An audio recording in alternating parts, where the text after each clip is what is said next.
Hello friends, welcome back to my channel. ಈ ವಿಡಿಯೋದಲ್ಲಿ ಆ್ಯಂಥೋರಿಯಂ ಗಿಡದ ಬಗ್ಗೆ ಕೆಲವೊಂದು ಮಾಹಿತಿಗಳನ್ನು ನಿಮ್ಮ ಜೊತೆ ಶೇರ್ ಮಾಡ್ಕೊಳ್ತಾ ಇದ್ದೀನಿ. ಈ ಗಿಡವನ್ನು ಯಾವ ರೀತಿಯಾಗಿ ಕೇರ್ ಮಾಡಬೇಕು, ಹಾಗೆಯೇ ಯಾವ ಫರ್ಟಿಲೈಸರ್ನ ಹಾಕಿದರೆ ಗಿಡದಲ್ಲಿ ಚೆನ್ನಾಗಿ ಹೂ ಬರ್ತದೆ ಅನ್ನೋದನ್ನು ಈ ವಿಡಿಯೋದಲ್ಲಿ ನಿಮಗೆ ತಿಳಿಸ್ತಾ ಇದ್ದೀನಿ.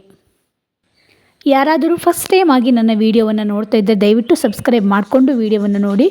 ಹಾಗೆಯೇ ನಿಮಗೆ ಈ ವಿಡಿಯೋ ಇಷ್ಟ ಆದರೆ ಒಂದು ಲೈಕ್ ಮಾಡಿಬಿಡಿ.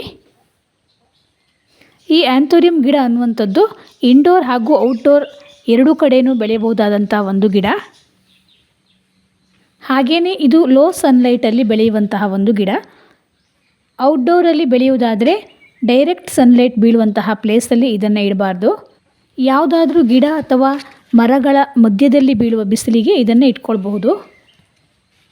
ಇಂಡೋರಲ್ಲಿ ಇದನ್ನು ಇಟ್ಟು ಬೆಳೆಸುವವರಾದರೆ ಚೆನ್ನಾಗಿ ಬೆಳಕು ಬೀಳುವ ಅಂತಹ ಪ್ಲೇಸಲ್ಲಿ ಇದನ್ನು ಇಟ್ಕೊಳ್ಬೇಕು.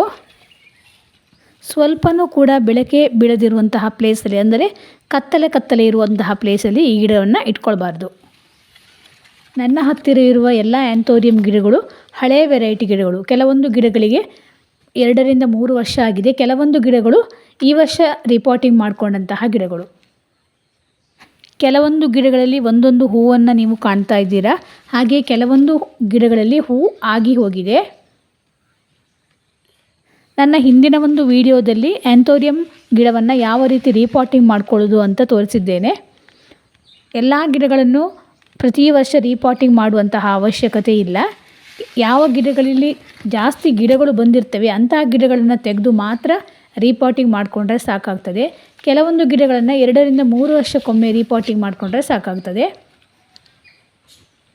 ಈ ಆ್ಯಂಥೋರಿಯಂ ಗಿಡಗಳನ್ನು ನಾವು ಆದಷ್ಟು ಎಲ್ಲ ಗಿಡಗಳನ್ನು ಹತ್ತಿರನೇ ಇಟ್ಕೊಳ್ಬೇಕು. ಯಾಕೆಂದರೆ ಆ್ಯಂಥೋರಿಯಂ ಗಿಡಗಳನ್ನು ಎಲ್ಲ ಗಿಡಗಳನ್ನು ಒಟ್ಟಿಗೆ ಇಟ್ಕೊಳ್ಳೋದ್ರಿಂದ ಕ್ರಾಸ್ ಪಾಲಿನೇಷನ್ ಚೆನ್ನಾಗಿ ಆಗಿ ಗಿಡದಲ್ಲಿ ಬೇಗ ಹೋಗಿ ಬರಲಿಕ್ಕೆ ಸ್ಟಾರ್ಟ್ ಆಗ್ತದೆ. ರೀಪಾಟಿಂಗ್ ಮಾಡುವ ಟೈಮಲ್ಲಿ ಪಾಟ್ನಲ್ಲಿ ಇರುವ ಮದರ್ ಪ್ಲ್ಯಾಂಟನ್ನು ಹಾಗೇ ಬಿಡಬೇಕು. ಎಕ್ಸ್ಟ್ರಾ ಬಂದಿರುವ ಬೇಬಿ ಪ್ಲ್ಯಾಂಟ್ಗಳನ್ನು ತೆಗೆದು ನಾವು ಪ್ರತಿ ವರ್ಷ ಅದನ್ನು ರೀಪಾಟಿಂಗ್ ಮಾಡಿಕೊಳ್ಬೇಕು. ಆ್ಯಂಥೋರಿಯಂ ಗಿಡಗಳಿಗೆ ಜಾಸ್ತಿ ಫರ್ಟಿಲೈಸರನ್ನು ಹಾಕುವಂಥ ಅವಶ್ಯಕತೆ ಬರುವುದಿಲ್ಲ. 3-4 ತಿಂಗಳಿಗೊಮ್ಮೆ ನಾವು ಫರ್ಟಿಲೈಸರನ್ನು ಹಾಕ್ಕೊಂಡ್ರೆ ಸಾಕಾಗ್ತದೆ. ಡ್ರೈ ಕಾಂಪೋಸ್ಟನ್ನು ಹಾಕುವುದಾದರೆ ವರ್ಮಿ ಕಾಂಪೋಸ್ಟನ್ನು 3-4 ತಿಂಗಳಿಗೊಮ್ಮೆ ಹಾಕ್ಕೊಂಡ್ರೆ ಸಾಕಾಗ್ತದೆ. ಲಿಕ್ವಿಡ್ ಫರ್ಟಿಲೈಸರನ್ನು ಹಾಕೋದಾದರೆ ಬನಾನಾ ಪೀಲ್ ಫರ್ಟಿಲೈಸರನ್ನು ತಿಂಗಳಿಗೊಮ್ಮೆ ಹಾಕ್ಕೊಂಡ್ರೆ ಸಾಕಾಗ್ತದೆ.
ನಾನು ಈ ಗಿಡವನ್ನು ಇಟ್ಕೊಂಡಿರುವಂಥ ಜಾಗದಲ್ಲಿ ಬೆಳಿಗ್ಗೆ ಅರ್ಧ ಗಂಟೆ ಮಾತ್ರ ಬಿಸಿಲು ಬೀಳುತ್ತದೆ. ಅದು ಡೈರೆಕ್ಟಾಗಿ ಬೀಳುವುದಿಲ್ಲ, ಮರಗಳ ಮಧ್ಯದಿಂದ ಬೀಳುವಂತಹ ಬಿಸಿಲು. ನೀವಿಲ್ಲಿ ನೋಡ್ತಾ ಇರಬಹುದು, ಡೈರೆಕ್ಟಾಗಿ ಬೀಳುವಂತಹ ಸನ್ಲೈಟ್ ಅಲ್ಲ.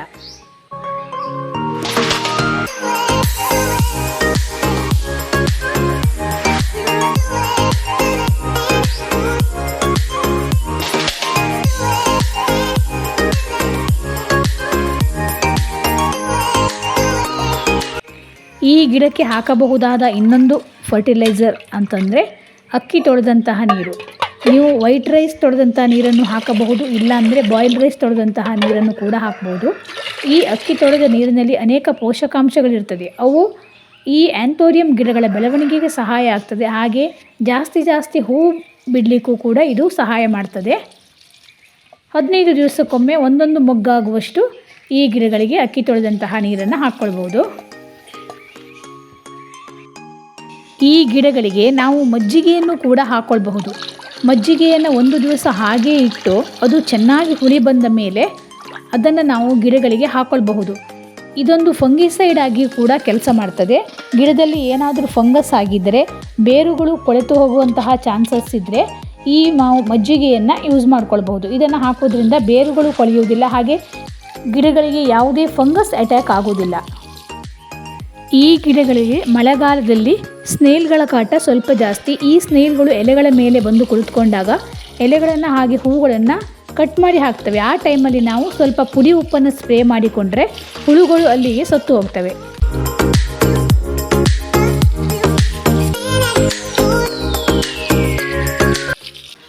ಇನ್ನು ಈ ಗಿಡಕ್ಕೆ ನೀರನ್ನು ಹಾಕುವ ವಿಷಯಕ್ಕೆ ಬಂದರೆ, ಈ ಗಿಡ ಜಾಸ್ತಿ ಮಾಯಿಶ್ಚರನ್ನು ಇಷ್ಟಪಡುವ ಗಿಡ ಆದ್ದರಿಂದ ಆದಷ್ಟು ಡೈಲಿ ನೀರನ್ನು ಹಾಕ್ಕೊಳ್ಬೇಕಾಗ್ತದೆ.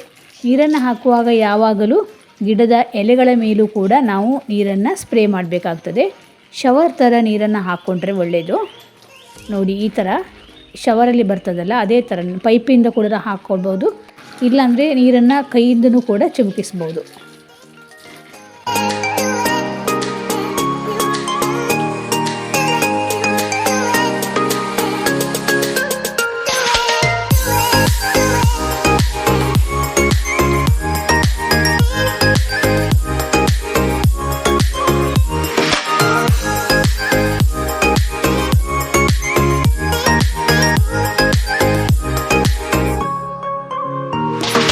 ಇನ್ನು ಈ ಗಿಡವನ್ನು ರೀಪಾಟಿಂಗ್ ಮಾಡಿಕೊಳ್ಳೋ ಟೈಮಲ್ಲಿ ನೋಡಿ, ಈ ಥರ 3-4 ಬೇಬಿ ಪ್ಲ್ಯಾಂಟ್ಗಳು ಎಕ್ಸ್ಟ್ರಾ ಬಂದಿರ್ತವಲ್ಲ, ಮದರ್ ಪ್ಲ್ಯಾಂಟನ್ನು ಬಿಟ್ಟು ಈ ಬೇಬಿ ಪ್ಲ್ಯಾಂಟ್ಗಳನ್ನು ನಾವು ಸಪ್ರೇಟ್ ಮಾಡಿ ಒಂದೊಂದು ಪ್ಲ್ಯಾಂಟ್ಗಳನ್ನು ಒಂದೊಂದು ಪಾಟ್ಗಳಲ್ಲಿ ಹಾಕಿ ನೆಟ್ಕೊಳ್ಬಹುದು. ನೋಡಿದ್ರಲ್ಲ ಫ್ರೆಂಡ್ಸ್, ಈ ವಿಡಿಯೋ ನಿಮಗೆ ಇಷ್ಟವಾದರೆ ದಯವಿಟ್ಟು ಸಬ್ಸ್ಕ್ರೈಬ್ ಮಾಡಿಕೊಳ್ಳಿ, ಹಾಗೆಯೇ ಲೈಕ್ ಮಾಡಿ. Thank you for watching.